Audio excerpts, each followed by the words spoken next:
Қазақ халқы салт дәстүрге өте бай халық.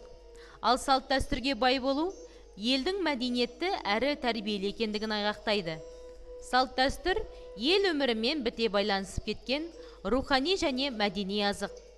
Біздің халқымыз өз ұрпақтарын қасиетті салт дәстүрмен, өнегелі әдет ғұрыппен, ырым тыйыммен тәрбиелеп, ұлағатты ұлмен инабатты қызды теріс жолға түсірмей тәрбиелей білген. Салт дәстүр адамды адастырмас тура жолмен жүруге, жөн жосықты біліп, үйренуге және өмірде қолдануға үгіттейтін мызғымас заң іспетті десек болар. Салт әр ұлттың, халықтың діні мен сеніміне, тұрмыс тіршілігіне, ұлттық құрылым ерекшелігіне сәйкес ғасырлар бойы жинақталып, өмірдің өзі туғызған ғұрыптар тұғырының негізі. Осы тұрғыда қазақтың бірнеше салттарын атап өтсек. Қазақта сонымен қатар қыз ұзату, тұсау кесу, той малы, қызғашар, құйрық бауыр, сәукеле кигізу, есік ашар, жігіт тие, өлі тірі, қыз көші деген сияқты салт дәстүрлері бар.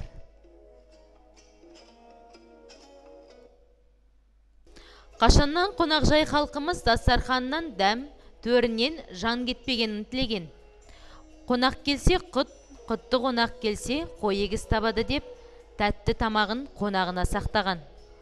Қазақ халқы асты өте жоғары бағалаған, әрі қастерлеген. Ел жадында мәңгі сақталып қалған ас адамның арқауы деген қағида осындай терең ұғымның қалтқысыз түсінігі болып қалыптасқан. Халқымыз адам өмірінде тамақтың орнын тіршілікке қажетті құндылықтардың бәрінен де жоғары қойған. Бұған астан үлкен емессің, арпа бидай ас екен, алтын күміс тас екен, асты қорлама құстырар деген сес, ескертпелер, мақал мәтелдер де куә бола алады. Қазақ халқының ұлттық тағамдары. Еттен жасалатын тағамдар соғым, күздік, қазақша ет, мипалау, бүрме, көмбе, жаубүйрек, борша, тоңмай, қуырдақ, тағы сол сияқты. Қазақтың ұлттық сұйық тағамдары негізінен ет сорпасына түрлі тағамдар қосып жасалынады. Сорпа дайындауға қой, сиыр, жылқы, түйе еттерін пайдаланған. Негізінен сорпаға түрлі қолдан кесілген кеспелер, салма, кейде дәнді дақылдарда қосқан.